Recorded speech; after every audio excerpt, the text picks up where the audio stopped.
and welcome to the A to Z Sports Big Orange Podcast.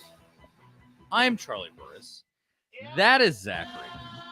Wherever you listen throughout the world, we thank you so much for listening to us.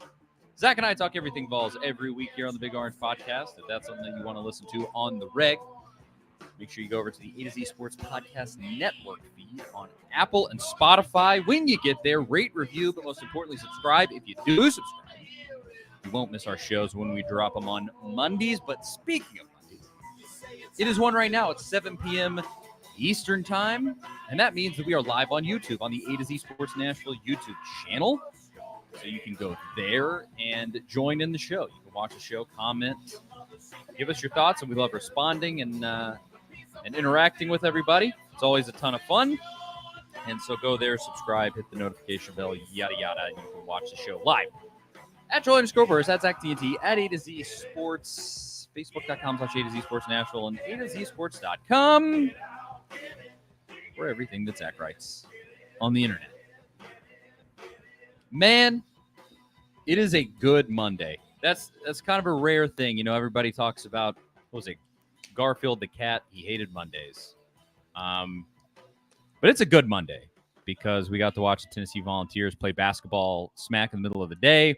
Always a ton of fun in the Maui Invitational. I love this entire week because you get to watch a bunch of basketball in the middle of the day. Then you get to go eat with friends and family, and you know, the food's amazing. And then you get to watch football for the entirety of the rest of the weekend. That Friday is always packed. That Thursday has the Egg Bowl. The Saturday is always Rivalry Saturday. Man, it's a good week. What's up, Zach? Yeah, it's kind of wild to think it's the last week of the regular season already. I mean, it goes by so fast. It seems like just yesterday we're complaining about the Austin Peay game and what to think about this Tennessee team. And honestly, after the first few weeks, that was pretty much what we should have expected. That's kind of been the team the whole season. It's been a bit of a struggle, but you know, it's shaping up to be a decent ending to the season if they can kind of finish this off the right way, which I'm sure we'll get into here in a bit. Yeah, you got to hope that that the boys can finish out, obviously, first off with a win over Vandy. That one's a given, but then you have the bowl game on the horizon. We're going to talk about that in today's show. There seems to be a real unanimous bowl game prediction for Tennessee. Zach wrote about it today on A2ZSports.com. We're going to discuss that, but then also, it's a good Monday, but Saturday wasn't so hot. Tennessee got drugged through the mud by Georgia. Obviously, we will be breaking that down in the opening segment of the show and just kind of talking about the implications of that entire situation, because it was not great. It was not good at all, and there was a lot of really poor everything. It's coaching, playing, take your pick. I mean, every single bit of it sucked, except for the fans. Fans always show up. They always are amazing. Oh, and Dolly. Dolly was great. Well, except even they messed up Dolly's mic. Talked to some folks that were there, and they said that you couldn't hear a single thing that Dolly did or said. So, yeah, it was just one of those days at Tennessee, I guess. But, boy. Mike says, when is basketball's next game at Maui? Sometime tomorrow. I don't know the exact time. It won't be as early as today. That game was at 9:30 a.m. local time there. 2:30 here, of course. But no, I'm not sure exactly when it'll be. We'll discuss it when it does happen. But let's get to Georgia. Unfortunately, we do have to talk about this, but we'll talk about it right after I tell you about the great Farm Bureau Health Plans. Farm Bureau has been serving Tennesseans for over 75 years. Much has changed in Tennessee over the years, but some has stayed the same. Farm Bureau Health Plans has always valued personal relationships, especially when it comes to good health and good service. Plan on Farm Bureau Health Plans for health, dental, and vision. For better coverage, better rates, and better service, go to fbhp.com/ATOZ or walk into one of their 200-plus locations across the state. That is fbhp.com/ATOZ. Farm Bureau Health Plans. Big shout out to them. Our longest tenured sponsor on the show. They keep supporting us. So, it was a fun first play against Georgia. I mean, opening play. Jalen Wright rips off a 75-yard run or whatever it was, just massive. and incredible. And I talked to people that were there, and they said that was among the loudest that Neyland can get. And then that was it. That was pretty much the one bright spot. Congratulations, everybody. And then Tennessee just got hammered in that game. You watched this, Zach. What were your high level thoughts on that matchup? Yeah, that the first play, I think we all kind of knew, like, okay, this game's far from over. That's a great start. That's what you have to do against this team to have a chance. And it was cool that Jalen Wright and Tennessee kind of had that moment in Neyland against Georgia, even though they didn't get the win. That was still, for him on a personal level, I'm sure he'd rather have the win, but that's still a nice moment for him that he'll always have. But man, I don't understand, starting with Jalen Wright, how you have that play on the first play of the game, a scripted play. Jalen Wright said he knew for a couple of days he was going to get the ball on that type of play. How do you only give him the ball 8 more times the rest of the day? That's the thing I don't understand. I mean, he's so dynamic. He's the top of the depth chart, as electric as Dylan Sampson is. We saw Dylan Sampson have a couple of missteps. There was one play I'm sure everybody saw where he kind of ran right into his own blocker instead of kind of following the hole there and potentially having a bigger gain. Jalen Wright has been so good in those situations, showing patience, and then just kind of, putting one foot in the ground, hitting the hole, showing some burst, and really outrunning everybody. I mean, these are some Georgia defensive backs that will be in the NFL one day, and he left them way behind him. After seeing Missouri the previous week give Cody Schrader the ball, was it 40 times out of 75 of their plays? I mean, he touched the ball on almost half of their plays because he was just that good and that dominant. How do you not do the same thing if you're Tennessee? I mean, that was kind of on a day where a lot went wrong. That was the first thing that jumped out to me. And then beyond that, obviously the defense, just kind of the style that they've played. Oddly enough, the Tennessee's defense is statistically a little bit better this season than it was last season. And I don't think it would be a story at all if the offense had been doing its part, only averaging 19 points a game in SEC games. To me, it comes down to the play calling has been vanilla. You haven't been getting the ball in the hands of Jalen Wright enough. And then the quarterback play just hasn't been good enough. I mean, say what you will about Joe Milton, and I know we'll dive into all that, but that, it all starts there. And when you have a quarterback that's probably not in the top half of the quarterbacks in the SEC, it's hard to expect to win those games. Yeah, there's a lot when it comes to the Joe Milton situation. Everybody has their hot take. Everybody, it's 100% Joe's fault. It's the wide receivers more than it's Joe. It's the offensive line. The defense is the main problem. Whatever it is, you lost by a ton and you didn't score. And this is the worst offense of Josh Heupel's entire career as a head coach. And there's all of these different elements. You can chop it up however you want to. And I mean, obviously, I have my opinions as far as that goes, and I'm happy to share them. But those are the facts on the ground. I believe by a pretty large margin, this is easily Heupel's worst offense ever as a head coach.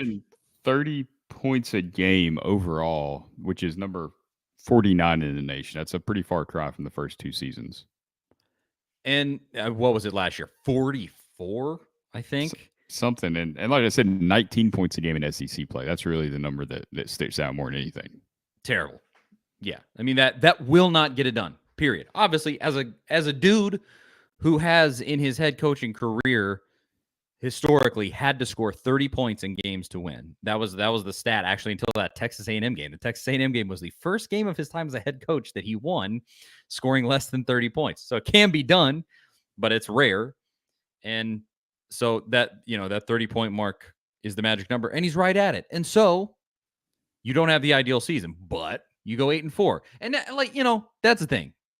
They went 8-4, and you look at that, you strip away any of the context of what happened, like 8-4. Hey, Butch Jones was over here freaking getting rings made for 8-4. He would have thrown a party and told the fans they were stupid for thinking that wasn't the best thing that's ever happened to Tennessee football. But at 8-4, when you look at how this happened, I mean, you got pantsed by Missouri, and you look completely uncompetitive against Georgia. And you have to close the gap there. You have to close the gap against Georgia. That's the thing. Period. Point blank. End of story. That's it. You have to. Like that's the prerequisite to going to where this has to go for Heupel again, to be the coach Tennessee needs him to be.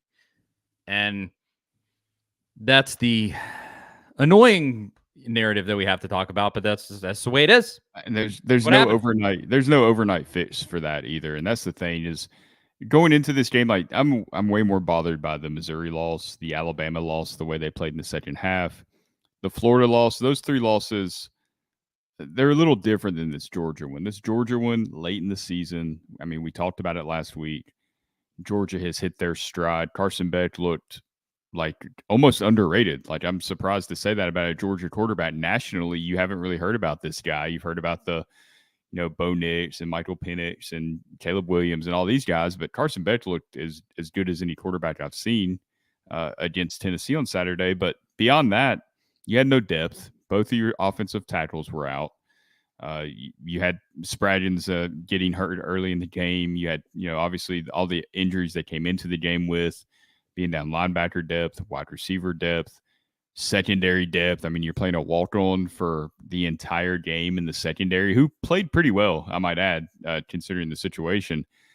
It was an unwinnable situation with what Heupel had out on the field. And when you combine the, below average quarterback play, or even if you want to call Joe Milton average at best, he executed what Tennessee asked him to execute. There were some overthrows, there were some receivers drops, but he's just never going to be the guy that can, okay, we're short tonight. Like we're banged up on the offensive line. We don't have playmakers. He's not going to make up for that. He needs a super strong supporting cast around him of playmakers to go out and win a game. And that's what Tennessee's really missed this entire season. And you combine all those factors, 38-10 is not that big of a surprise. Yeah. I think there's a big element with Joe Milton where it's what you never saw happen with him. And you just look at the way that the stats stack up. There have never been deep balls. They rarely pass across the middle. And everything is short passes out into the flat, a lot of times behind the line of scrimmage, just very elementary stuff. And then when he runs, he looks like he doesn't really want to.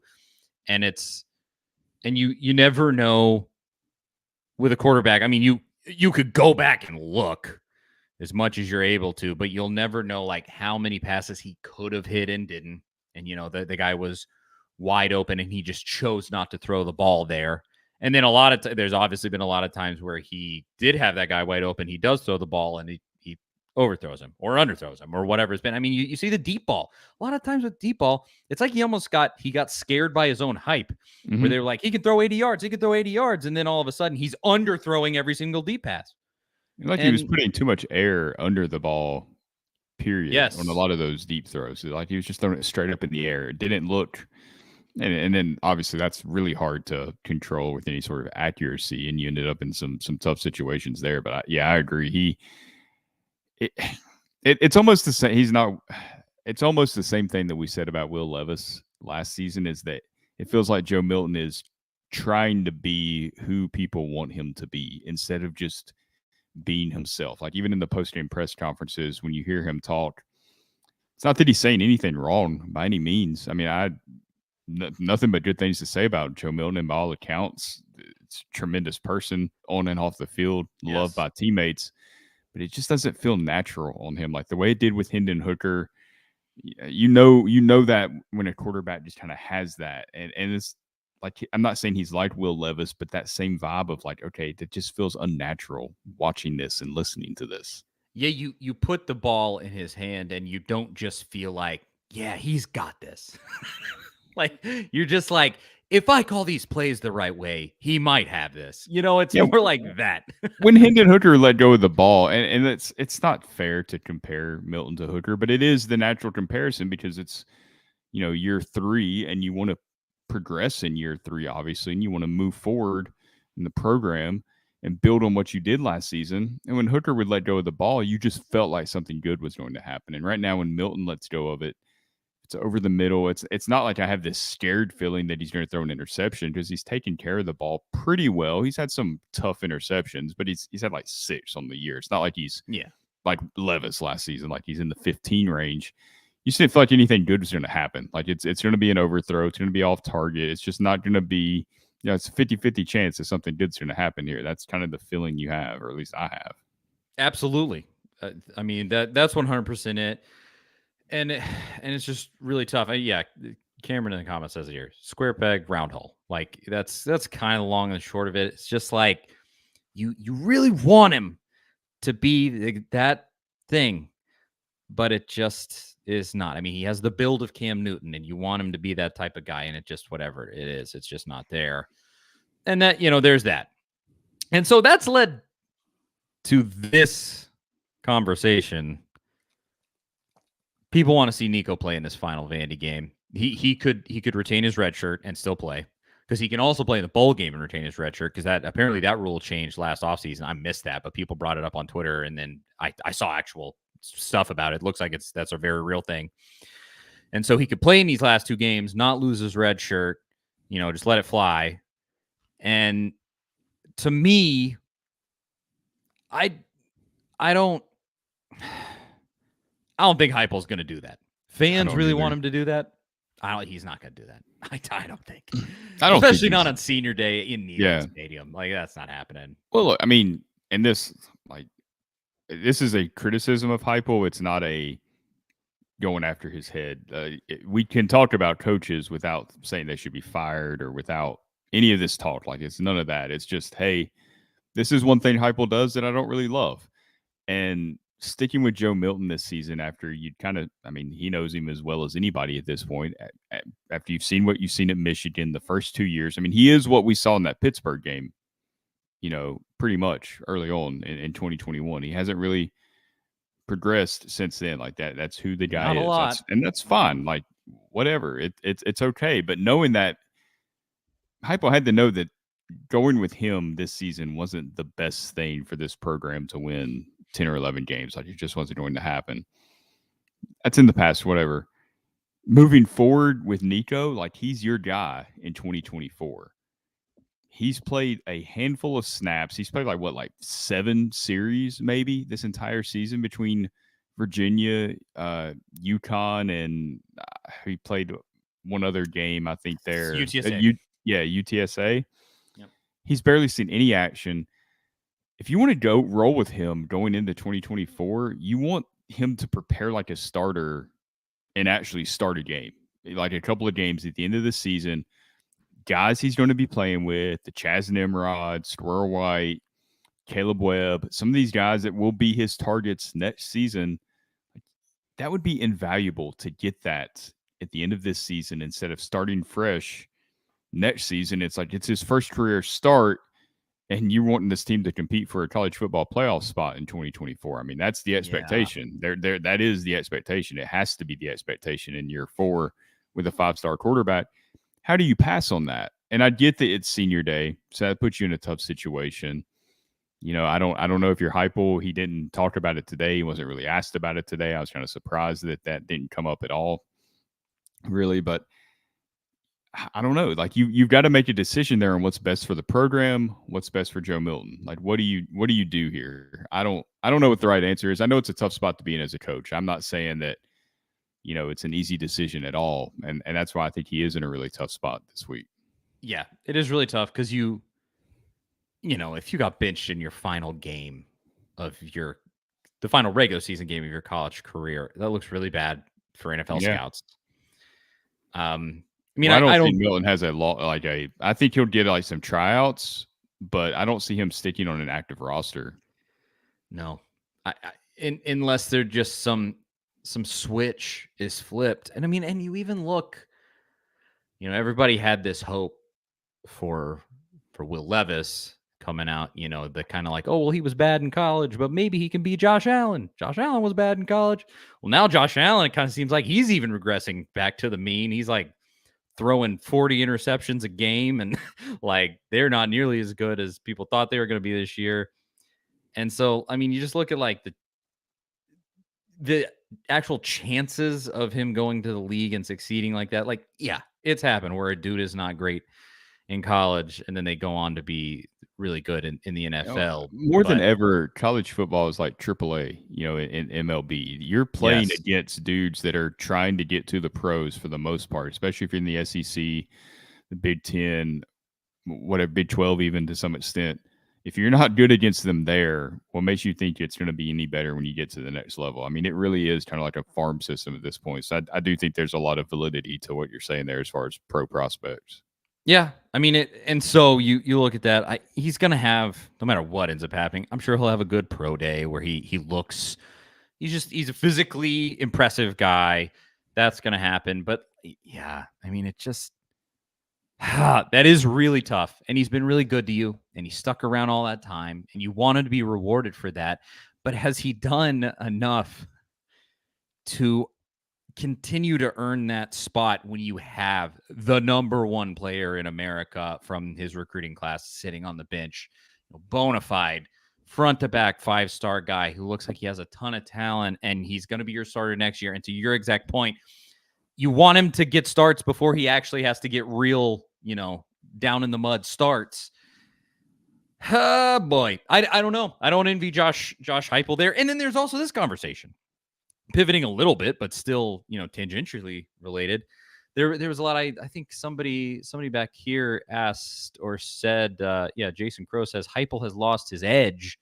I don't know that I necessarily agree with that, but there's a real conversation to be had here that this overall was not a great coaching year for Josh Heupel. His system got exposed in that it is very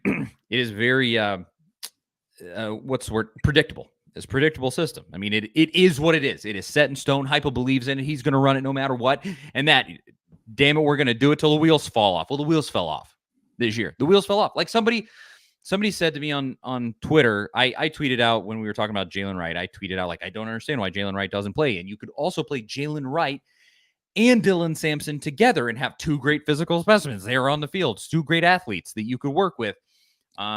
And somebody replied and said, well, Josh Heupel's offense doesn't have, that's not Josh Heupel's offense. Well, Josh Heupel's offense has stunk this year. I'm sorry. Maybe he should do something about that. Maybe you could step out and change that. Maybe you could adjust. Maybe you could do something different. And what should be said there? Because if you don't have your Jalen Hyatts and your Cedric Tillmans, are just the wheels going to come flying off every single year if those guys aren't there? Like if you get injuries, that's not great. So that's a deep rabbit hole to go down, but I don't know if you have any thoughts on that. Yeah, I think I still think it's just as simple as quarterback play. I think you saw with Hendon Hooker last season that it felt like the offense was a step ahead of everybody they played, right? Like there was constantly these new wrinkles. It was creative. As Tennessee fans, we're like, what, the criticism we heard about UCF, which is what we're kind of seeing this season, the same 7-8 plays over and over and over in a game. We heard that a lot. And then last season, we didn't really see that. Like they were much more creative. Like we said, it seemed like they were always just kind of adding new stuff to it, evolving, showing stuff, not showing it again. I mean, and that's the reason they were so successful. I think it really just comes down to he didn't have the quarterback to execute a lot of that stuff and to get too crazy with it. And there is the fact that there were times that Heupel schemed guys open. Like there were deep shots that either Milton missed, receivers dropped. We heard during the CBS broadcast a couple of times, like, hey, Milton had a guy down the field and didn't see it, a couple of times where if those plays are executed, it changes everything. It changes the way the defense plays Tennessee. It changes the way we perceive the offense. It opens everything up. So I don't think it's there's this reason for this huge freak out of, well, Heupel was, his system doesn't work anymore. It's not going to work next season moving forward. I just think there's all these variables that went into it that just made this season kind of like a perfect storm. And we're talking about it like it's a disaster, and it could still end up being 9-4, which is no reason for celebration in year 3. And Heupel, like you kind of mentioned earlier, he's not like Butch. He's not having rings made. He's not out there celebrating it. He's talking about the season in a somber tone when you hear him talk to the media. But after the last 15 years, I don't think we can get too down in the dumps about 9-4 being a letdown season. Like we got to remember where we've been the last little bit. Absolutely. You have to keep everything in perspective. I mean, somebody, who was the guy Leland on Twitter, he tweeted something like Josh Heupel's going to go 8-4 with Joe Milton. Lincoln Riley's about to go 7-5 with Caleb Williams. Just think about that. And you're like, I mean, that's a pretty good point. It's 7-5 in the Pac-12, which is not Alabama and Georgia. Like they had Alabama. I mean, Tennessee had Alabama. You play the same second half that you played in the first half, and you beat them in Tuscaloosa with Joe Milton. Like I don't know what happened at halftime of that game. I mean, that's going to be one of the great mysteries that we have to reflect on when we talk about missed opportunities. But yeah, for everything that this season hasn't been, we got to think about also where we've been with some of these 5-7 Jarrett Garantano horrible offenses, trying to grind out a win against Mississippi State type stuff, and 8-5 being the best year under Jeremy Pruitt, kind of that kind of stuff. This isn't that bad. Yeah, I hope that when you get Nico in here for 3 years and you get recruiting classes on top of recruiting classes, you start stacking that talent and give it a chance to develop. And I would say maybe defensively, maybe fire Willie Martinez, maybe. That's an interesting one because recruits seem to like him a lot. I know. I think his contract's expiring. He was like one of the only ones that didn't have wasn't under contract beyond this season. He's got history with Heupel, and they were at Oklahoma at one point together. So I don't know what happens there. They're not fundamentally sound. Like they don't play good football. That's my main problem there. If they were all just like, incompetent kids out there, fine. Well, I do think that kind of goes to the point that Jason's making there with 5-star recruits on the field. I mean, Tennessee has 2 5-star players on the roster. One's Nico, one's Brew McCoy. I mean, they don't have that talent there. Georgia has like 13.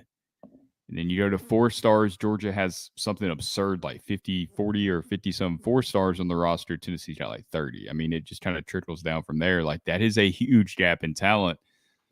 You got to hit the portal, obviously, but even that's kind of an uncertainty as far as what you're getting. Just because a guy hits the portal from Oklahoma, if he's not seeing the field at Oklahoma, doesn't mean he's going to be doing much better at Tennessee.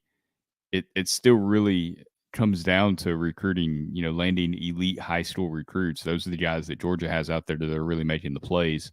You gotta win the battles against them. Like until you start landing top 5 classes, how can you expect to beat them? Scheme's only going to do so much, especially on defense. Like there are no secrets on defense. You're either bigger and faster and stronger, or you're not. Like it really comes down to that.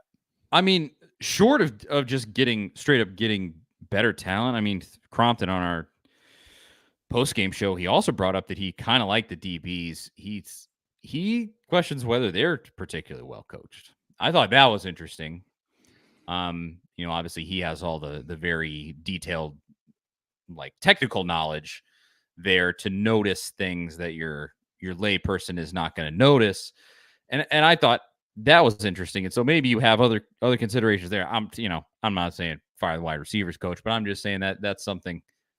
The man knows what he's talking about, and he brought that up too. So the wide receivers there, they do seem like they've regressed in this. Like even Ramel Keaton, and I don't know. It almost seems like a focus issue, like that maybe the focus of the whole team, maybe that stems from leadership. I don't know, but it does seem like they just haven't been as locked in this season.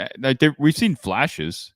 There's been flashes. There's been some good plays here and there, but the consistency has just not been there, which has been really odd to see. Because I don't know like Crompton, but it seems like Kelsey Pope's well regarded as a wide receivers coach. He's recruited pretty well based on what we saw last season and some of the progress that had been made. I don't know. Like that is a kind of an odd thing that's happened this season.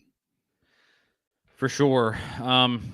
Yeah, I just maybe you'll see coaching changes this offseason. Maybe not. Because as you said, kind of near the beginning of the segment, statistically, the defense got better. To me, you can hawk on the defense all you want. The offense is really the story for this season. The offense, relative to what Josh Heupel has done, has been terrible. 19 points per game in SEC play, 17 points in the last 2 games. I believe 9 points in the second half between, was it Florida, Georgia, Missouri, Alabama combined? So, yeah, 9 something. 9 And that points in the second puts a half. lot of stress on the defense too. I mean, that's why It again does. the defense on Saturday night. There were things that like somebody mentioned linebacker play. Elijah Herring looks lost out there at times. Beasley hasn't been as good this season. I don't think he's been bad by any means, but it doesn't seem like he's been quite as good as last season. Like you know, especially towards the end of last season. But the dudes are gassed. I mean, they're on the field a lot. These 3 and outs in Very much 40 so. seconds of real time. I mean, that's taxing on a defense. So it was hard to ask for much more from them on Saturday night, especially the way Georgia was kind of methodically exploiting the zone and just not these chunk plays. I mean, they're kind of going on long drives. That's tough to handle. I mean, I think about it like this when it comes to the defense. I wanted Willie Martinez fired after last year too, even though it was an 11-2 season. I still wouldn't mind it.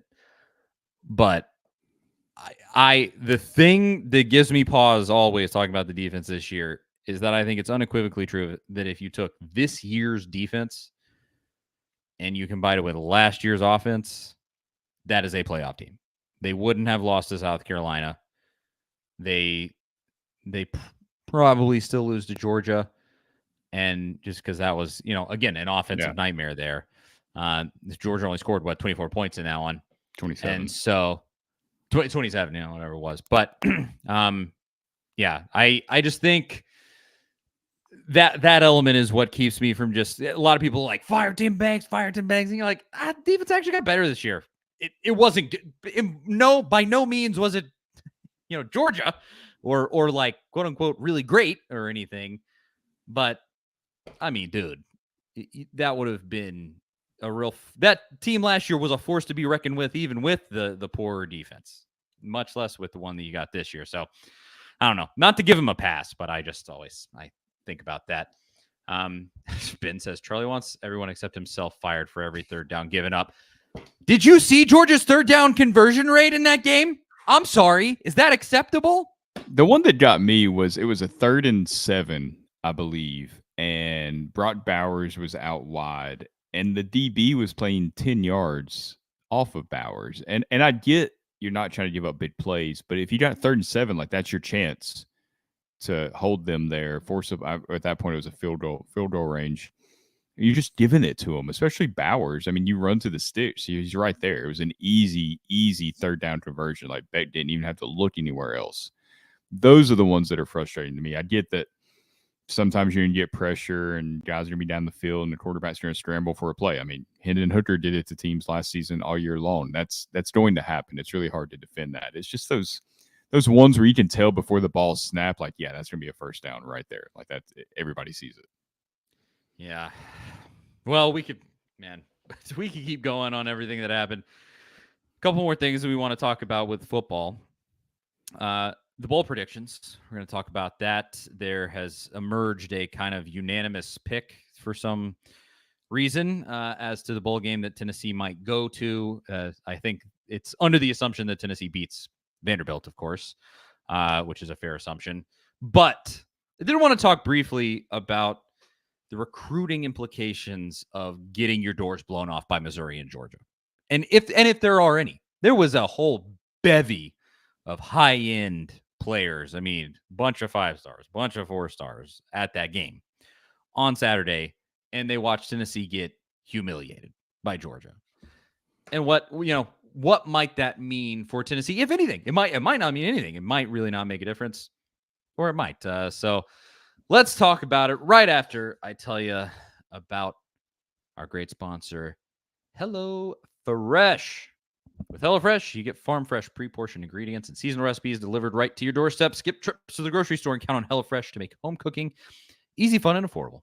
That's why HelloFresh is America's #1 meal kit. The holidays are right around the corner, And HelloFresh can help take the stress out of dinner by delivering everything you need to cook up tasty meals right to your door, saving you tons of time. The holiday season can be hectic, and that's where HelloFresh's 15-minute meals come in. These quick fixes help you get a wholesome meal on the table in less time than it takes to get delivery. Zach and I have both got it, and it really is awesome. It really is incredibly convenient. You got to get your hands on some because everyone wants to cut back on errands and spending time in checkout lines this time of year, and you can do that with HelloFresh. Go to HelloFresh.com/VolsFree and use code VolsFree, VOLSFREE, for free breakfast for life. That is one breakfast item per box while your subscription is active. That's free breakfast for life at HelloFresh.com/VolsFree with code VolsFree. Go there now, HelloFresh.com/VolsFree. HelloFresh, America's #1 meal kit. Alrighty. Tons of five-star players that were at that game on Saturday. And they all of the reports that you heard was that they had a good time.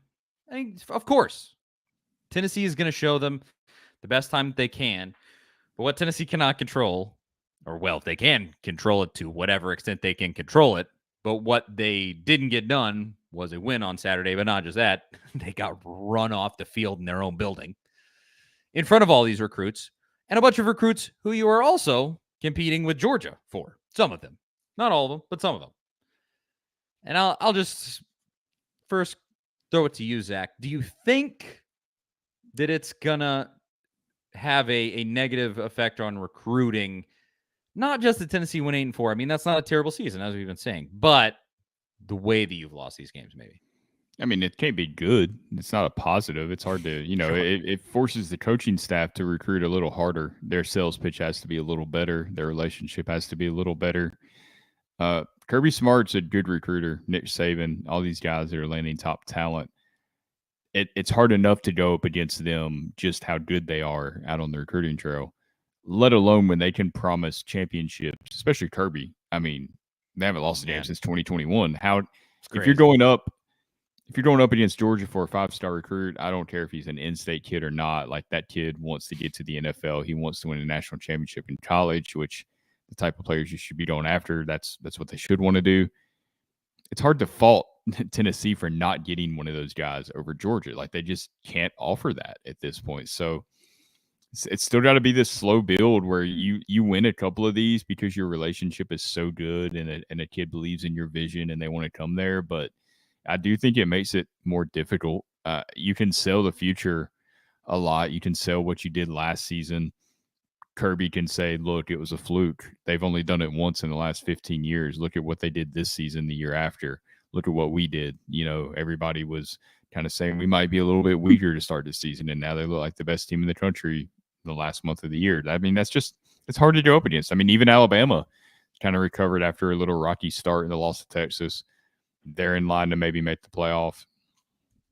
It's really hard. It's really hard. And everything that Alabama game did last season for recruiting, it's got to be the opposite of that a little bit when you go and lose that bad at home to a team that might also want you to come play there. I mean, I don't know. Maybe that's a little too negative, but I think it's realistic. Like, if you're a recruit and you're 17, I mean, it seems like a no-brainer where you would want to go. I mean, last year we had multiple segments on the show after the LSU game, after the Alabama game, where we talked about what kind of a direct impact those wins have on your recruiting. I think legitimately, I think there are guys that Tennessee won over at that Alabama game. Like, because of that Alabama game. Big recruits. Because it shocked the world, but just the atmosphere and how incredible that game was, and just how you can get caught up in it and all of those things. And guys start changing their minds because they go like, whoa, this can be me. This is what I want to play in front of and all that stuff. And I don't think, conversely, I don't think this is as bad as that Alabama game was good, if that makes sense. But it's not good. It's definitely not good. And you got to stop doing it. Like, there is just such a big difference between beating Missouri and then going in and being legitimately competitive, but losing to Georgia. Between that and getting killed by both of them and looking particularly non-competitive against Georgia, where just it was so clear what kind of talent gap there was there, where they just dominated you. I think a recruit can parse that between Missouri and Tennessee, the talent is comparable, and Tennessee just had a terrible game. It's kind of two different things. Yeah. There's having a terrible game like Tennessee at South Carolina last year, and just getting dominated by a team that has a ton of 5 stars on the roster. And man, it's not good. But here is where I can provide a little bit of hope. Tennessee has as good, if not better, resources than essentially every program in America. And so that's nice. You have just as big a donors as anybody else. You have all of the resources that you need. The facilities are top notch. It seems like you got good recruiters on this roster, but you got to stop doing this. You cannot do that and think that this isn't going to affect recruiting. And I don't think that they think that. I don't think Josh Heupel thinks that. But man, it's not good. Let's keep that to a minimum, so that we don't have to worry about it. But let's also open up that checkbook, boys, and get some of these kids to Knoxville, no matter what happened this season. That's part of it. But even with the NIL stuff, and I know this is kind of speculative and maybe people disagree, but it feels like Georgia gets the guys that all they care about is winning a national championship. Like, the money's there, they're going to take it, and they probably will use that to get more money from whoever. I know that, but there's just a difference in that late in the fourth quarter, those Brew McCoy types, those Jawan Jennings types. Like, you've got to have a lot of those guys on your roster to go undefeated throughout an entire season when there's tough games on the road. Like, those are the types of guys that carry you. Tennessee hasn't had enough of those guys. Georgia does, and that's what Kirby goes after. He gets those guys, and they're the fastest and the biggest, and they have that mentality. And until you start loading up, and there's only so many of those. Like, they're just not all out there. I mean, there's only so many of those in each recruiting class. Until you start getting those guys to come to Tennessee, getting those guys that are going to be playing on Sundays, a lot of those guys, it's just like this thing is not going to flip. So, it's going to be a slow build to this national championship deal if Heupel can get there. There is no just overnight. So I know people don't like the patience deal. You got to have patience when it comes to going like a 14-1 season. Like, 10-win season should be the expectation now moving forward. But you got to stack some of those. Georgia did it for years before Kirby showed up and kind of made it easy for him to kind of transition into this dominant program. Heupel hasn't had that. He's got to do that before he can't skip that step. Like, you have to do that before you can get to where Georgia's at. It's just the reality. I think Trammell and Billy Bob right here, they bring up good points. When you start talking about having to just throw money at the problem, and where you don't have, the championship wins to draw kids into the door. Trammell said, I said it when it first started. My main concern was kids coming from nothing, getting offered money that they've never seen before. And Billy Bob said, we have to play our best players and keep it all business. Yeah. And in that saying, like, don't do what Butch Jones did and promise kids the moon. And then when they get here, you're like, well, actually, what if we didn't do all of that stuff that I promised you? And then they feel betrayed, and there's all of this stuff. Or if you let a diva come in and run over your program and be a problem in the locker room, there's, tons of problems that can come along with that when kids are coming for money and not just for ball games. NIL is a tool that you have to use right now, but look at Texas A&M. You can't just throw money at the problem and it solve everything. That's not gonna help you surge past Georgia. It has to be something you utilize and use, and it needs to be a strong part of your program. But it's not, it's not a magic fix.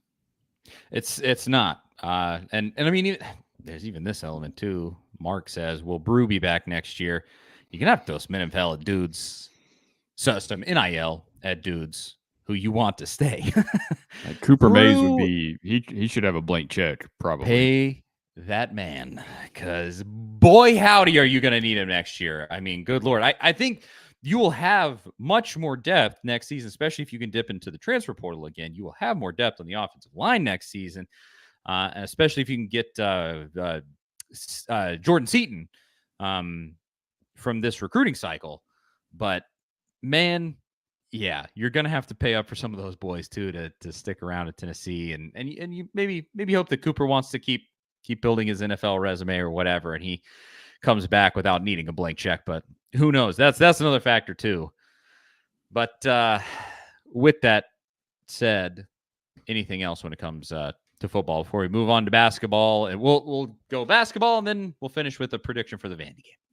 No, I mean it's just gonna take time. I mean, I don't think there's any reason for panic right now at all. I know this season hasn't gone the way fans wanted, but again, 9-4 if you win the bowl game, it's not the worst thing that could have happened, and you can build off of that. If Nico is what we think he is, next season should be fun and should be a completely different team. And I think Heupel kind of knows.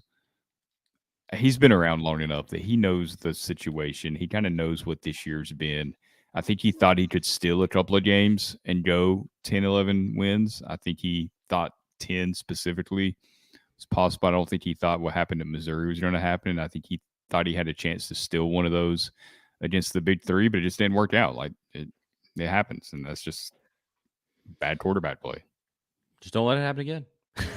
That's all I ask. I mean, down years when you're rebuilding like this, it is like Fulmer had these types of years every now and then. He had an 8-5 nestled in between an 11-10 win season. They do happen when you're not Georgia or Alabama or Ohio State, Michigan. You know, if you're not at the top of your conference, it's kind of hard. There's only so much talent to go around. Tramel said, "Oh, you read my message. Let's go." Tramel, I remember you. I believe you were a caller on Swain Event back in the day. Good to see you again. Oh, and then here, this is a perfect transition here. James, right below that, says, "How about the basketball team? Big win." Well, on that note, let's talk about that big win. Tennessee did win their opening game of the Maui Invitational today. I guess I was going to say this morning at like 2:00 today. And let's discuss that game because it was a really nice win. Right after I tell you about Zen Sports. You've been hearing us talk about Zen Sports this entire football season. They're the new sports betting app exclusively in Tennessee. And we're excited to share some big news. When you sign up for Zen Sports, you will receive up to a $1,000 no danger first wager. That's right. When you place your first bet with Zen Sports, you can get reimbursed for the amount of your bet up to $1,000 maximum if the bet loses. And there's even more good news. Zen Sports is rolling out its brand new VIP rewards program. The new VIP rewards program will allow top-tier customers to earn more bonuses, comps, and perks. The VIP program is by invite only. So if you feel your Zen Sports play qualifies for VIP consideration, please check out the program details at zensports.com/VIP. There's no other sportsbook will offer you a premier sports betting experience with 24/7 top-tier customer service and faster withdrawals like Zen Sports. So what are you waiting for? Get going and download their app at zensports.com today. Zen Sports, betting just got better. If you have a gambling problem, call 1-800-889-9789. Terms and conditions apply. You must be 21 or older in Tennessee to bet. All right. With basketball, Tennessee traveled to the great state of Hawaii to play in the Maui Invitational. The Maui Invitational is actually happening in Honolulu because of the absolutely horrific fire that happened there. I was kind of interested to see what they were going to do about that, and they had a nice intro about that and Hawaii rebuilding, and I thought that was cool. Tennessee played the opening game of the tournament, so we got to see all of that. And then Tennessee went out there and started off not so hot, really, but then got it together and ended up winning that game by 17. More nice play from Dalton Connect, 17 points on his own. But there was really more to talk about than just Dalton Connect. Did you get to see this game, Zach? Yeah, it definitely started off slow. I thought they were going to be in a little bit of trouble there early on. I was like, is Syracuse better than we kind of thought that they might be here? And really, it was around that time that I thought that and said that out loud that Dalton Connect kind of was like, nope, this ain't going to happen. And there for a stretch there in the first half, got Tennessee right back in the game, eventually took the lead. And then he was out for how long was he out in the second half? It was a good stretch there. I think he only scored like 2 points in the second half. Was that? Yep. Yeah, 15 in the first, So 2 in the second. it was nice to see, like, okay, it's not just Dalton Connect that you have to kind of close one of these games out away. So that was certainly nice to see. Yeah, nice performance, kind of building on what you already built on early in the season. Uh, Adu played pretty well as well. That was nice to see. Yes. What did you think about? I thought the one stat that kind of stuck out to me was Ziegler 6 turnovers, by far the most turnovers on the team, coming off the bench. What do you make of that? He's still very rusty. And I mean, it's tough because you can't knock off the rust without playing the kid. And he needs to play. I mean, I don't think that he's just a dead straight liability on this team. He can be a liability at times. That was true last year. But before the ACL tear, he was really magic, and then he would make some real boneheaded plays, and you just go like, "Oh, what are you doing? You're out of control." And it hasn't necessarily that he's been out of control as much as he just hasn't looked himself. Now, he just looks more timid. He's not looking as much to just make an offensive play. And maybe that comes from the fact that there's just more, you have Gainey and Connect now. You have more options to go to. He did have a nice steal breakaway for a layup at one point in the game.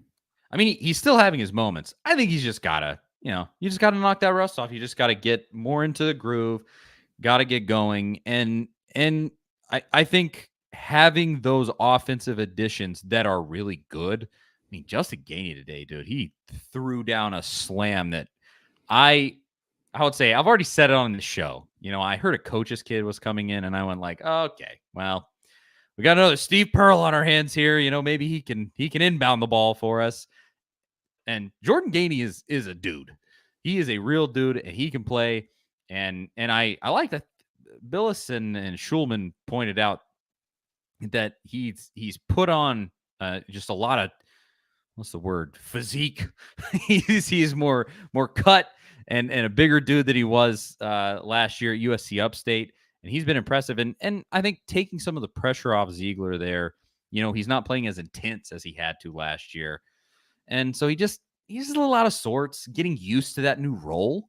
I think. Is that what you think? Scovey too. It's happening with Vescovy. Yeah, minutes wise with Ziegler, is this like where you think he should be at for the whole season, kind of staying in this role, or does it need to expand? I hope it can expand.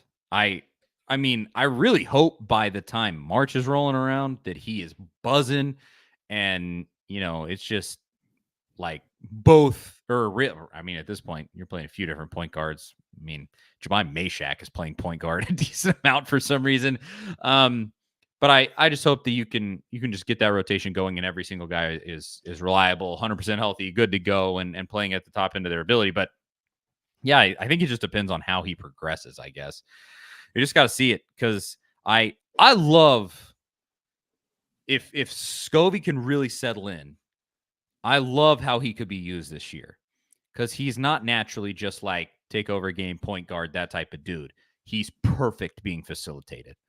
He can be a really amazing spot up shooter and facilitator specifically. I mean, he can make these no look behind the back passes and all this stuff. And I think, just let that man play that ball, and don't be like, oh, we need 12 and 3 steals from you in every single game. Like, just let the man play the role that he needs to play on this team. And it's kind of like Josiah Jordan James too. And I found the stat Wes Rucker posted. He said Vols plus minus leader in the 73-56 win over Syracuse was Josiah Jordan James. Tennessee was plus 28 in the 34 minutes that James played. Jemai Mashak was second, plus 15 in his 26 minutes. And so Josiah Jordan James, an unsung hero at the moment, had a double-double in this game, if I'm thinking correctly, along with Jonas Adu. And he's just kind of just quietly having a nice a nice season so far, and just being when he's in and playing his role, he's being effective.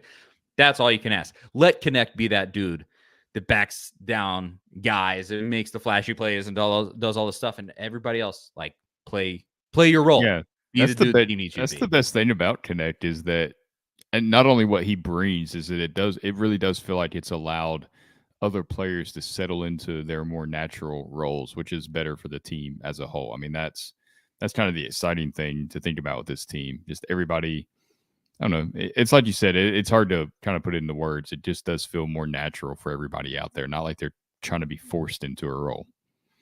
Yeah, exactly. So hopefully they can find it. And here's the thing: we Yeah. just What found do you? out a few minutes ago.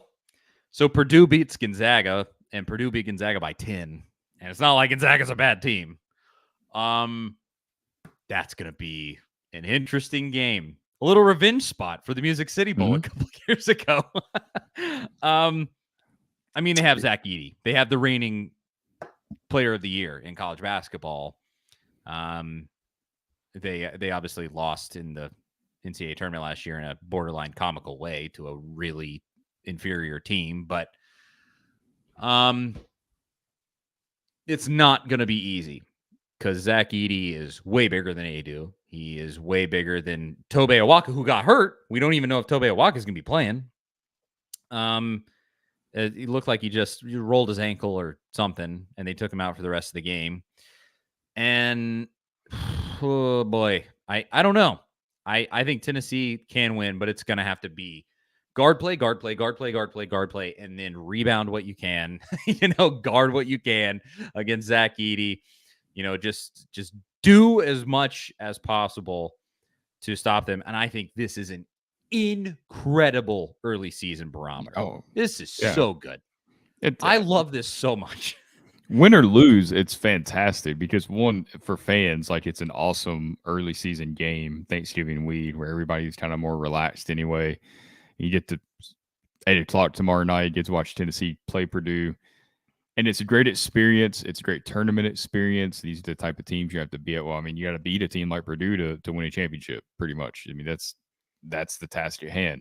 So to have this experience already early in the year, if you win, great. If you lose, it's still disappointing. But it's obviously it's not the end of anything. It's November. Yes, it means something, but it's not really going to hurt you that bad. We've seen that it's definitely not going to hurt you when it comes to NCAA tournament and stuff like that. It's an awesome thing for Tennessee, I think, to get this opportunity to play Purdue, especially in a neutral court like that. That really kind of helps you kind of size up where you're at. I mean, it's basically it's similar to what an NCAA tournament game would be like. I mean, you would obviously have bigger crowds at NCAA tournament games, but still, I think it's great, and it's going to be an incredible game. I'm super excited for it because I mean, just the prospect. Like, if you get this win, you'll probably go on to play Kansas. And Tennessee is going to have an opportunity to be the number one team in America in a few days.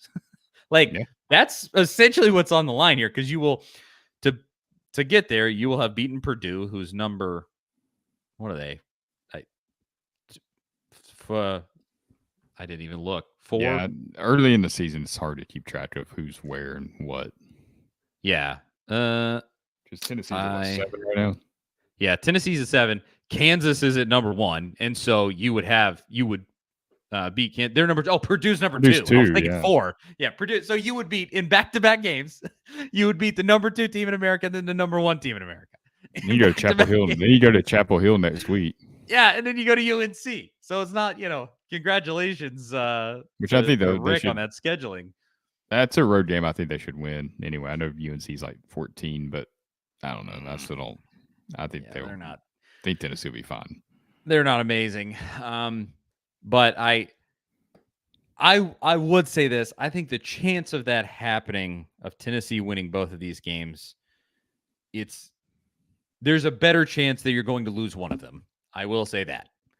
But is that necessarily a terrible thing? Because you would go on and play one of the other teams that's in there. And there's no terrible team in this tournament that you're going to end up playing. And so I I like it all the way around. Give yourself a chance to beat number 1, number 2, and yeah, that's a lot of fun. A prediction, I don't even know. It's almost too early in the season. I Yeah, I haven't have watched no Purdue. idea. I haven't watched Purdue enough. I would have to see them play. Need to go watch more of that Purdue Gonzaga game, maybe. But with that said, speaking of predictions, Vandy coming to town, and we're gonna finish this show by predicting that game right after I tell you about Rattle and Snap Tennessee Whiskey. Nothing goes better with a Tennessee sports victory like the one that we had earlier today with Tennessee basketball than a great whiskey. And I'm talking specifically about Rattle and Snap Tennessee Select Straight Whiskey. Rattle and Snap is a whiskey for those who make their own luck. There is a 4-year and an 8-year version of Rattle and Snap. I've had both, shown them both here on our show. And they're awesome in cocktails. Great neat in a glass. Go get your hands on a bottle in stores across the state of Tennessee, but they're also available in Kentucky, Indiana, Mississippi. Run and don't walk to get yourself some Rattle and Snap whiskey for those Tennessee sports victories. Follow Rattle and Snap at Rattle and Snap Whiskey. To the Vandy game. I did see this. Billy Bob says, y'all be safe. There are storms on the Tennessee-Alabama line. I did see that. Big-time thunderstorms kind of in the SEC region. I'll say this, Billy Bob. That's why you shouldn't live so close to the state of Alabama. That's no, I'm just kidding. Who am I to say? I got hit by a tornado earlier this year in Knoxville, Tennessee. So, all right. Vandy coming in. Vandy is hot garbage. There's really no two ways around that. They are not good at all. But Tennessee very much injured and not in the best shape that they've been all season. How are you feeling about this one, Zach? I mean, yeah, Vanderbilt's terrible. They've really taken a step back. Almost like they're number 100 in the nation in scoring offense, even worse defense. They're giving up like 35 points a game. I almost feel bad for Vanderbilt in a way because I think Clark Lee is a good guy. I think he's a good coach, but he's in an impossible situation.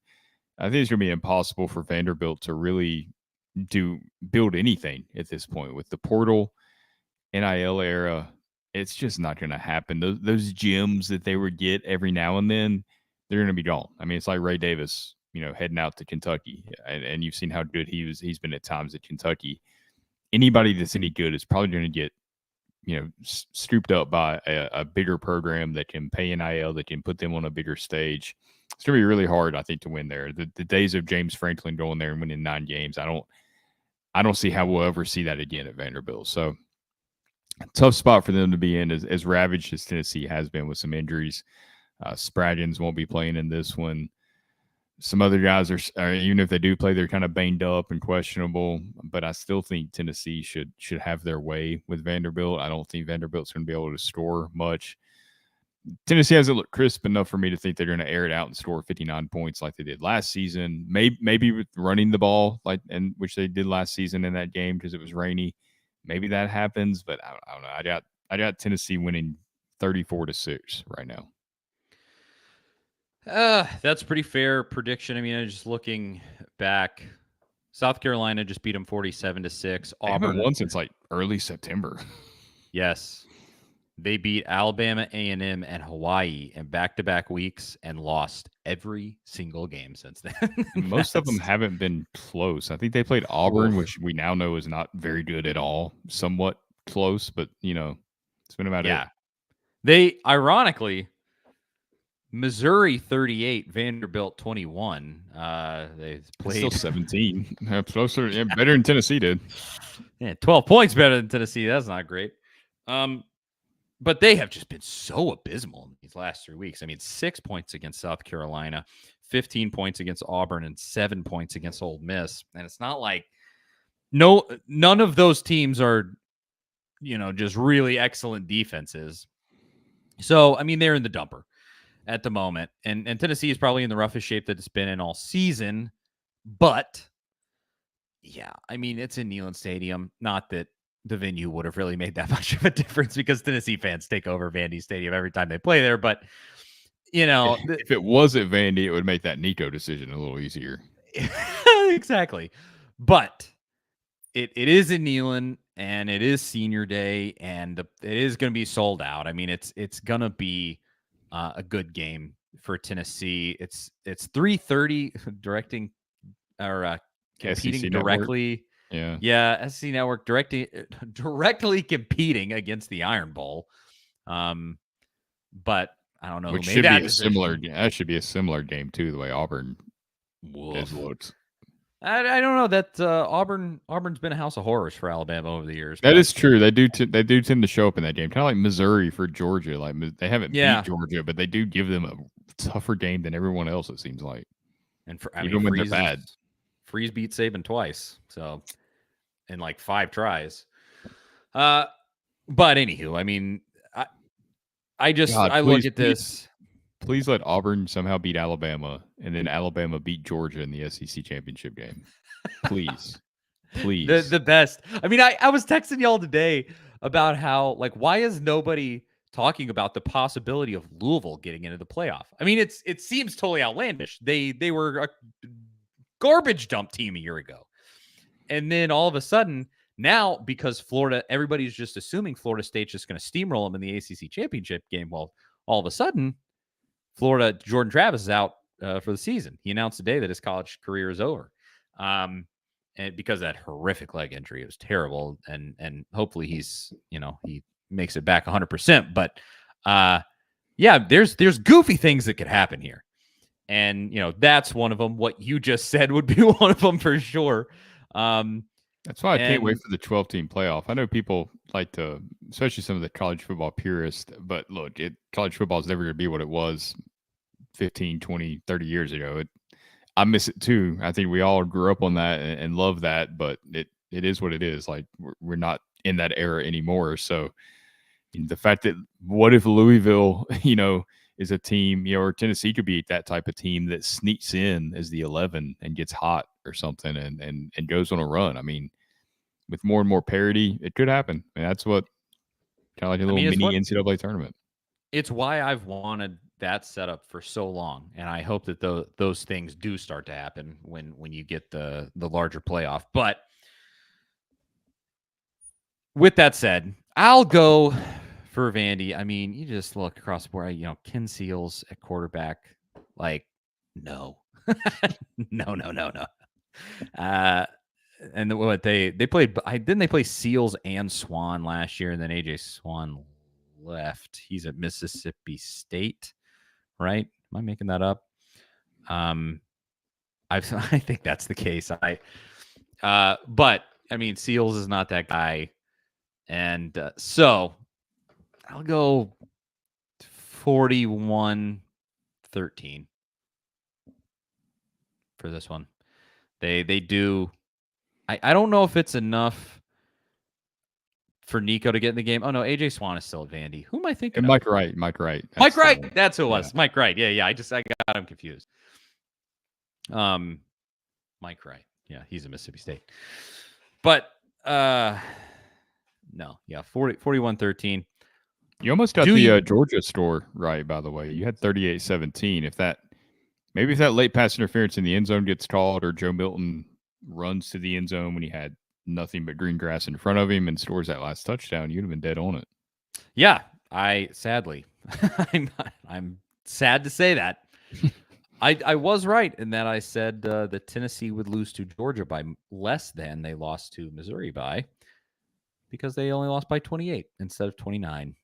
Isn't that nice? Do you think Auburn stands any amount of chance against Alabama? I mean, no, not really. But then you kind of mentioned how Auburn does show up in that game for some reason, and Hugh Freeze has had, say, not really had his number, but has been one of the few guys that can beat him, on a somewhat consistent basis.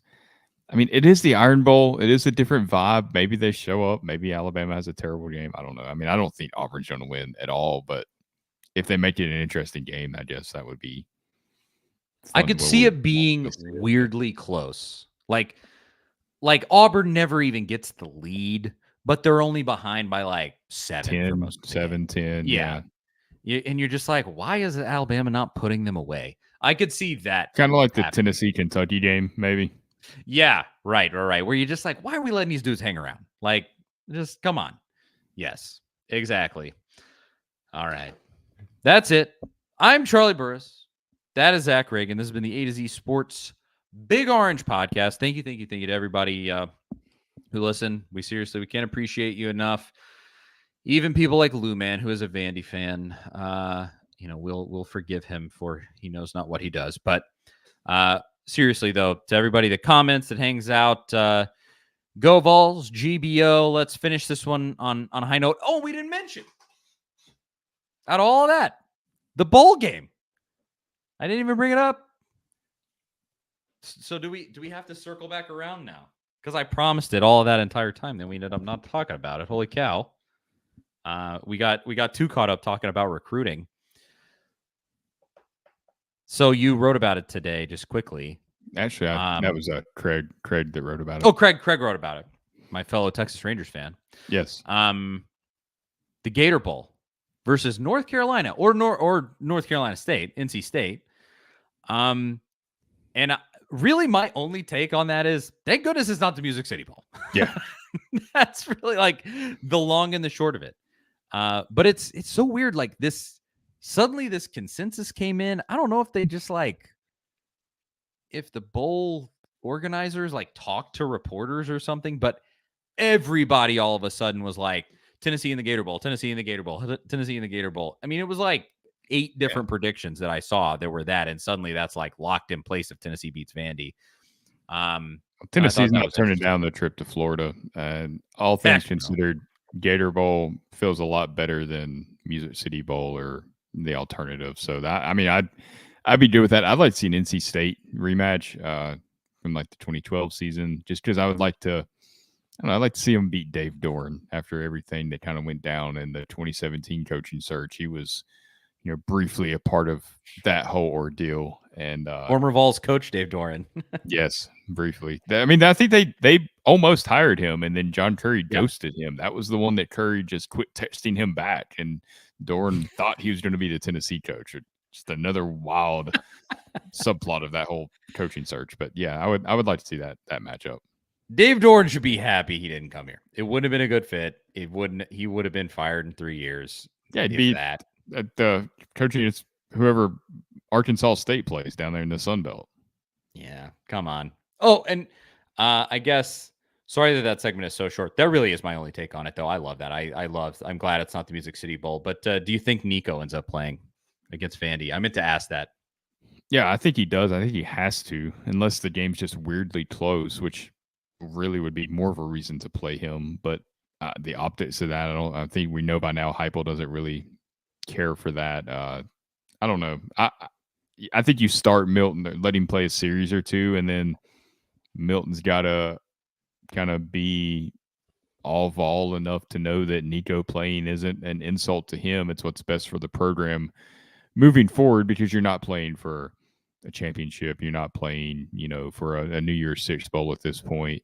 You're playing against a team that Gaston Moore should go in there and start and blow out. So hopefully he can understand that and see what it's best for the program, and hopefully that's what they do. Hopefully. Free the man. Let him play. Let him play some football. All right. That is it. That is actually it this time. Just had to do what we promised during that entire show there, even though we accidentally had to throw it in right at the end. Charlie Burris, Zach Reagan. If you really are in the line of these storms that Billy Bob mentioned earlier, stay safe, everybody. Have a good night. And yeah, follow us everywhere. You know what to do if you're here. Yada, yada, yada. Thanks again for watching. And we'll talk to y'all next week. See you guys later.